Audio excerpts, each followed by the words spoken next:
Good afternoon, everyone, and welcome. I'm State Senator Judy Ward. I represent 5 very rural counties in South Central Pennsylvania. For the last several years, I have worked with my colleagues on both sides of the aisle, in the House and in the Senate, to get legislation passed that regulates pharmacy benefit managers, or PBMs, in Pennsylvania. I introduced legislation along with Representative Gatos that was recently signed into law to make significant impacts on the cost of prescription drugs for all Pennsylvanians. For the last 10 months, Auditor General DeFoor has been working on an audit that looks at how pharmacy benefit managers operate in the Medicaid system and the Department of Human Services oversight of those benefits. I'm happy and proud to introduce Auditor General DeFoor to share the results of his audit.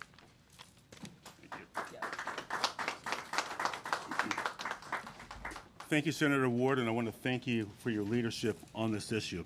I also want to thank Representative Gatos, who is also here today. Thank you for leading the charge to make important legislative changes to pharmacy benefit manager operations in Pennsylvania. So thank you for that.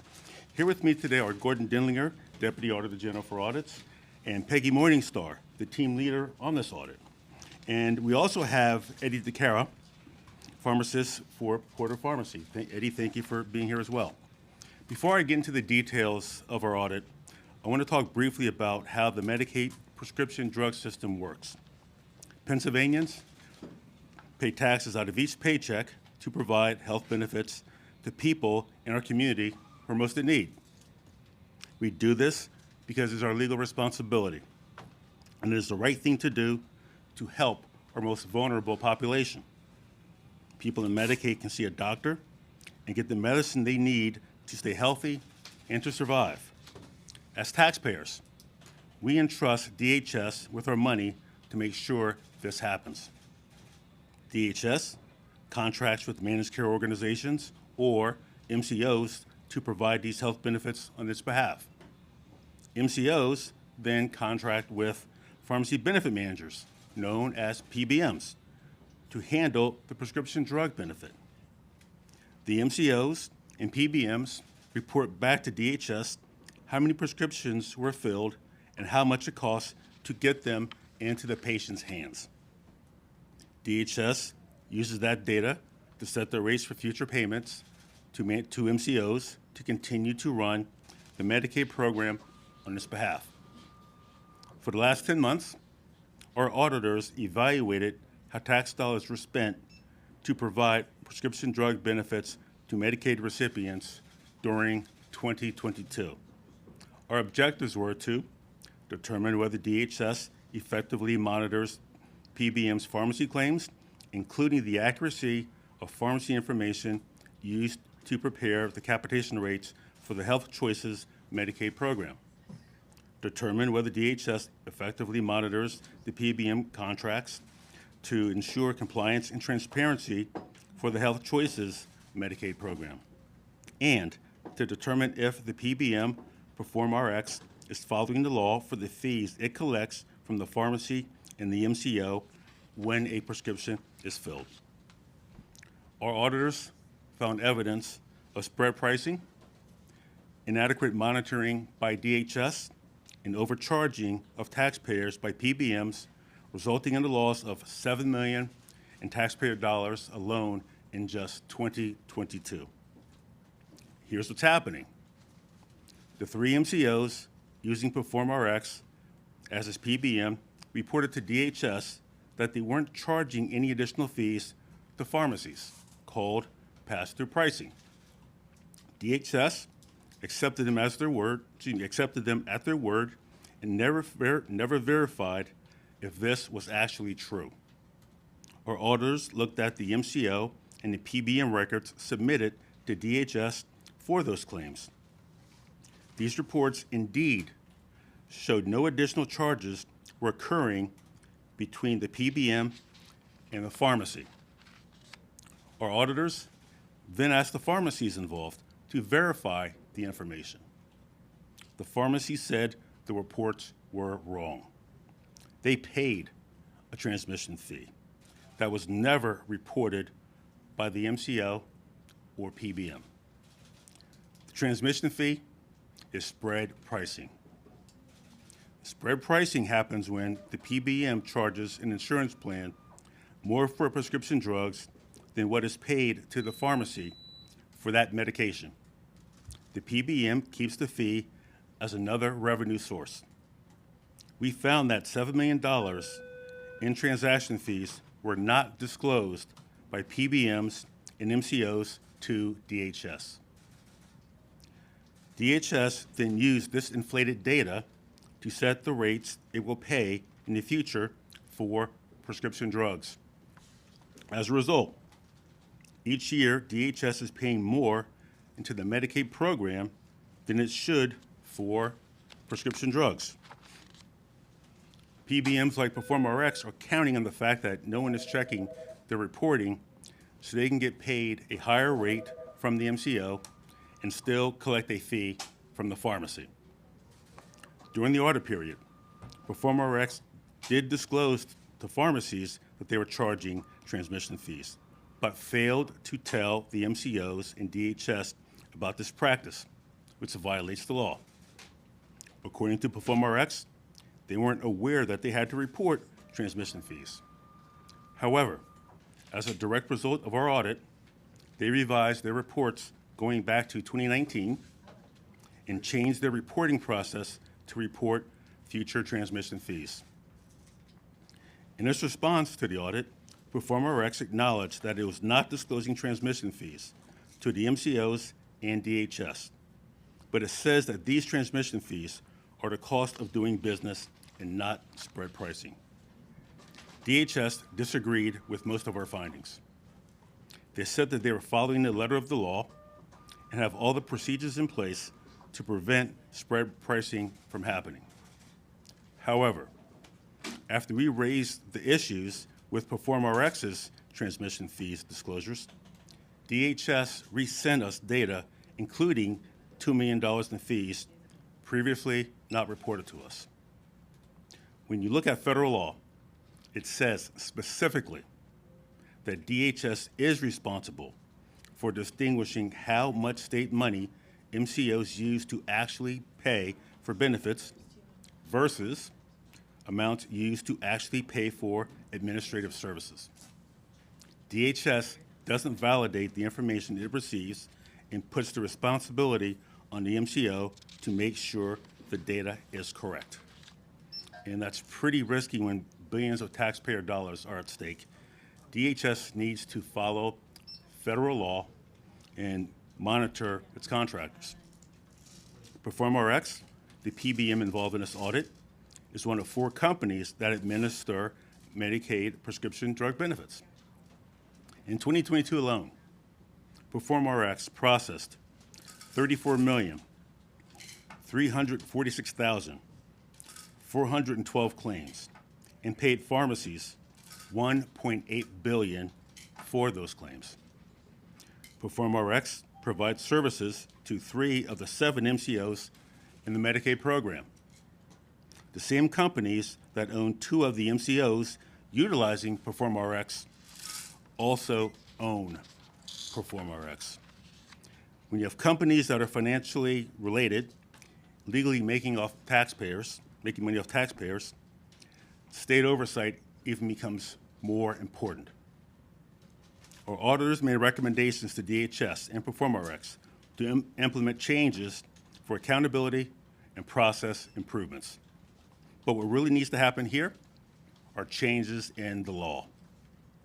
A lot of work has been done to protect Pennsylvanians by Representative Gatos and Senator Ward and their colleagues on both sides of the aisle to implement changes on how PBMs operate in Pennsylvania. Now it is time to focus on the taxpayer-funded Medicaid system. We need to change the law to make sure there is no room for spread pricing to occur with our tax dollars.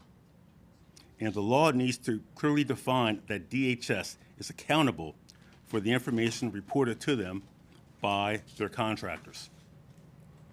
This is not just a process issue. Pharmacies are going out of business because of the impact of spread pricing. There were 140 independent pharmacies in small towns, big cities, and suburbs that went out of business in the last 6 months in Pennsylvania.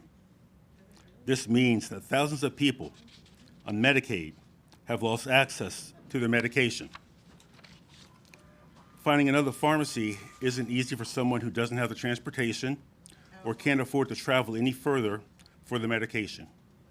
And frankly, they shouldn't have to.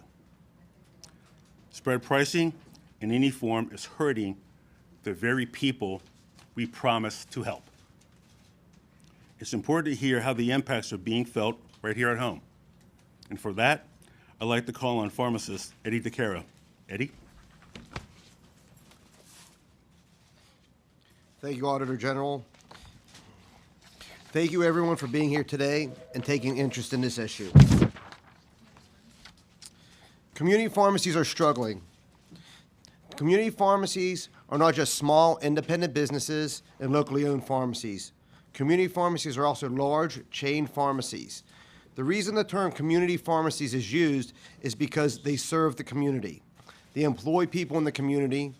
They take care of patients in the community. Approximately 140 community pharmacies have closed since the beginning of the year in Pennsylvania alone. Why are we closing? It's hard to believe, but the majority of prescriptions we dispense, we lose money on.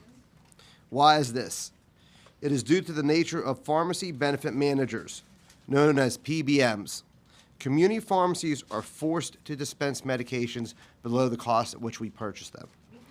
It is my belief that PBMs are reimbursing community pharmacies below the cost of medication to profit themselves at the expense of patients and the healthcare system.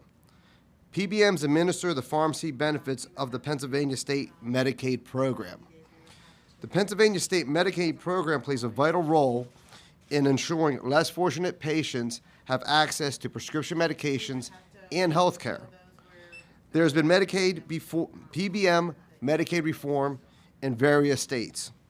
Regionally, Ohio and West Virginia have undergone state PBM Medicaid reform.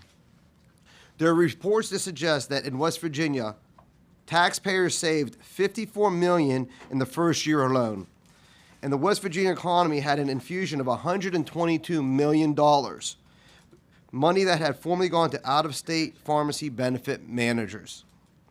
In Ohio, a state with a comparable population to Pennsylvania, pharmacies were being underpaid by more than $350 million compared to typical market rates. This amounted to pharmacies receiving nearly $9 per prescription less than they should.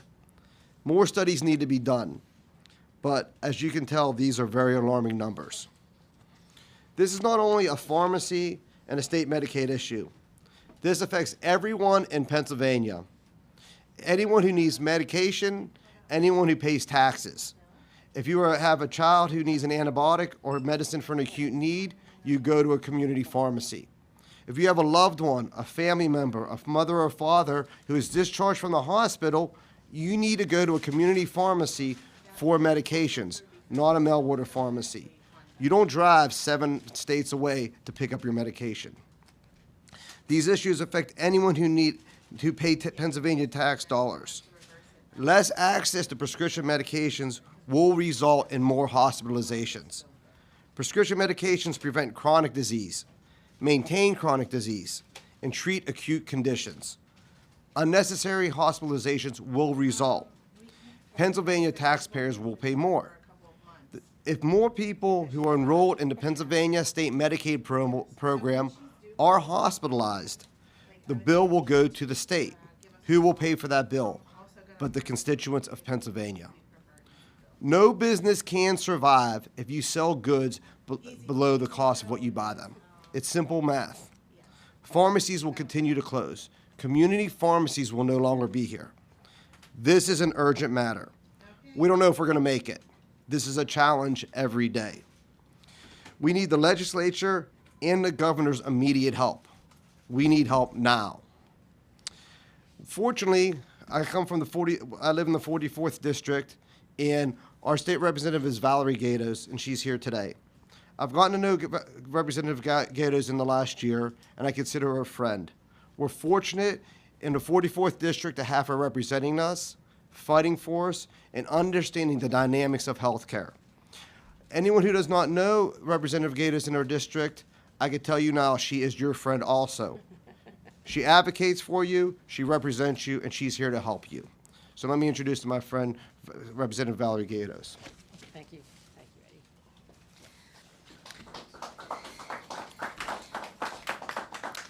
Thank you, Eddie, and thank you for your continued commitment to the health and well-being of our community right here in Moon Township.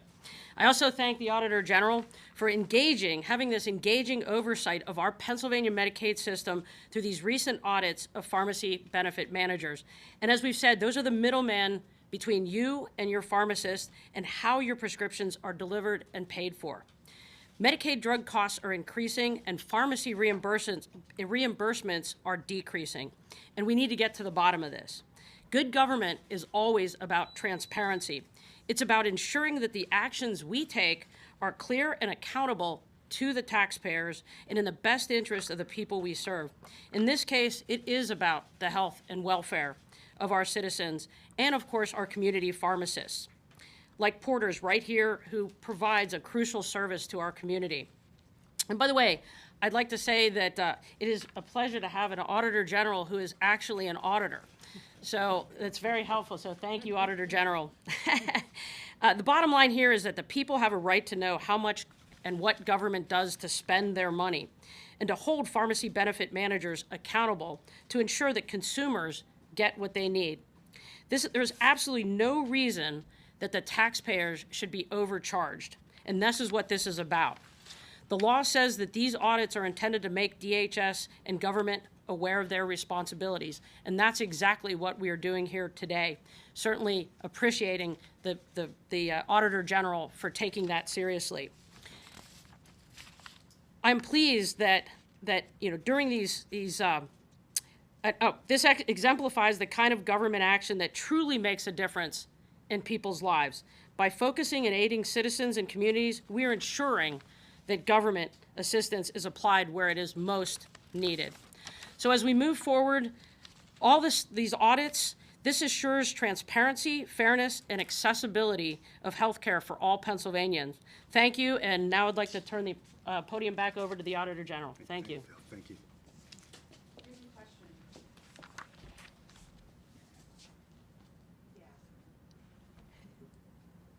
I'm sorry. Could you, talking about the amount of money, I guess, that was not spent appropriately or taken from taxpayers in 2022, how does that reflect on what you could estimate for 2023? And is there a way to fix what was done, make up for that? Does that make sense? Yeah, as far as getting, are you talking about recouping the funds? Right, the money's spent, so there's no way of recouping it. But as far as the other part of your question, I'm going to let Peggy Morningstar, the auditor on this audit, handle that. Sorry. So the audit period was 2022, and we looked at 2022, and we aren't projecting forward, but it is an issue for 2022 that they did not report the fees. And like the general said, the Perform RX did go back till 2019 to fix all their reports, which means it was definitely a problem for those 5 years. DHS is saying that spread pricing has been banned with Medicaid claims since 2019. So are you saying in your report that that's not the case, that the spread pricing is happening, or are you just broadening the definition of spread pricing to include transmission fees? When you talk about transmission fee is spread pricing. And I'm also going to bring back Peggy to finish answering that question, but the spread pricing, the transmission fee is spread pricing. So yes, you're correct. Act 120 of 2020 put a prohibition on differentials between what the MCO pays the PBM and what the PBM pays the pharmacy. However, it left a loophole that allows transmission fees if they're one, disclosed, and two, done at payment. That is the spread pricing. It's a difference, whether you call it a transmission fee or a rebate or a discount, it's spread pricing. You're saying, sorry, I'm still not grasping. So they're saying what's paid to the MCO is the same as what is going to the pharmacy, and that they have the transparency they can see on both sides. And so you're saying, even if that number is the same, by adding this fee, they're still hitting the pharmacies in the end. So the MCO, let me give you an example. Maybe that would help. A member comes into a pharmacy to pick up a drug. The pharmacist goes through the claims processing, and it's instantaneously that day for the member to get their drug on approval. The pharmacist then puts through the claim information to the pharmacy benefit manager, who then requests payment from the MCO. Let's say it's $10. Now, that $10 includes dispensing fees, co-pays, and the cost of the drug. So that $10 comes back to the pharmacy benefit manager. They then deduct the fee of, let's say, $1 and give the pharmacist $9. The spread is the dollar because the MCO paid 10, the PBM paid 9. Is that Clear as a bell. yeah? I think $1 is very generous. If they take 9, they give us 1. But the main thing about all this is, it's just one word: transparency. They weren't transparent, and that's where the issue lies. If you're being transparent, you may not necessarily like fees, but at least you're upfront and reporting the fees. They weren't. Do you think this is going to encourage more action with legislation? I know Rep. Gatos and Benham's bill was trying to push for a ban on spread pricing, since everyone agrees they don't like it, but you couldn't get that through, at least that spread pricing part. So now that we've all agreed, do you think that that's going to be able to help future legislation? Is that? Well, as you can see, this is a whole complicated pricing scheme. And what this is doing is, again, transparency to try to chip away to understand how your government dollars are being spent. And it is confusing. It is complicated. And what we're trying to do here is simplify it so that the taxpayers understand what's going on. Any other questions? All right, well, thank you all for being here.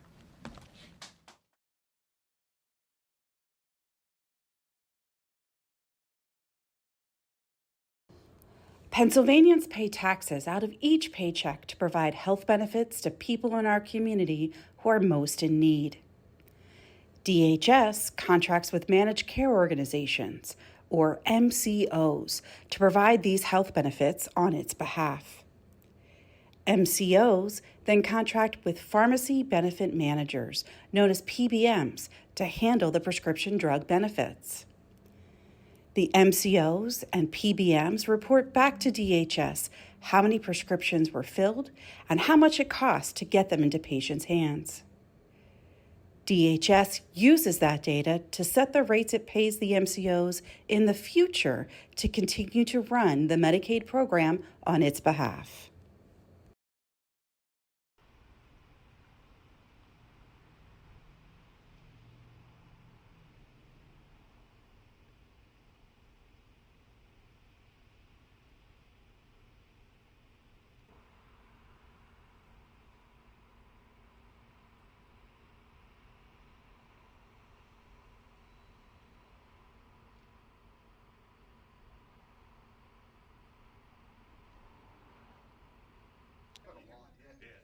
Yeah, they do. And I never really thought about it. They do. They have like guys who like use dad's plate. So there's the generic part, there's the mental part, there's the mental part too, where they like know how to handle it. My dad. For me, yes. And now these will be my meetings. My meeting, like, tomorrow to tell you how this They say.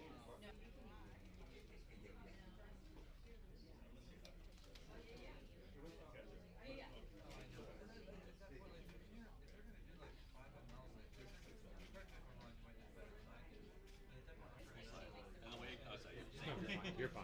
I feel bad. I'm gonna keep saying that every time I walk by. It looks sorry. You're not the only one. If I'm in the way at all, Yeah. I'm sure you'll tell me. So let me know if I am at any point. Yeah. No, I'm John. Gotcha. If you need help, let us know. John.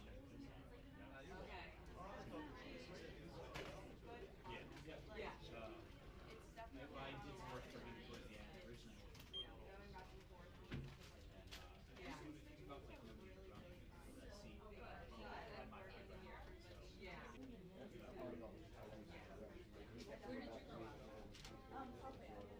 I'm tired of our meeting. We'll come back to me when I was about I list.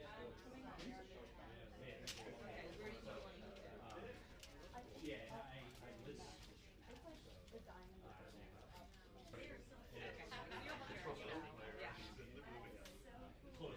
I don't want to get discussed out like he's supposed to do that.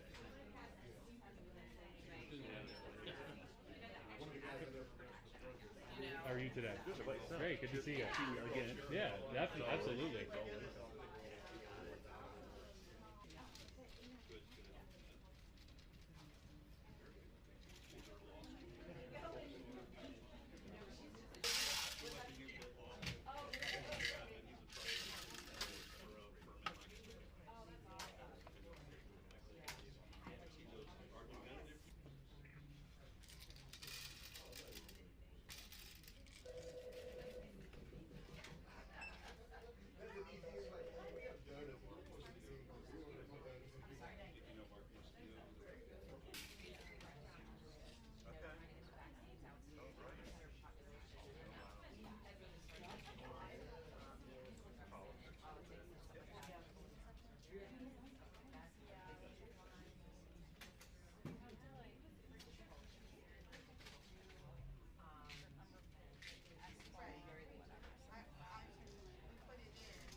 Law to make significant impacts on the cost of prescription drugs for all Pennsylvanians. For the last 10 months, Auditor General DeFoor has been operating. We do this because it's our legal responsibility, and it is the right thing to do to help our most vulnerable population. People in Medicaid can see a doctor and get the medicine they need. The MCOs and PBMs report back to DHS how many prescriptions were filled and how much it costs to get them into the patient's hands. DHS, to determine whether DHS effectively monitors PBM's pharmacy claims, including the accuracy of pharmacy information used to prepare the capitation rates for the health choices. PBMs administer the pharmacy benefits of the Pennsylvania State Medicaid program. The Pennsylvania State Medicaid program plays a vital role in ensuring less fortunate patients have access to prescription medications and health care.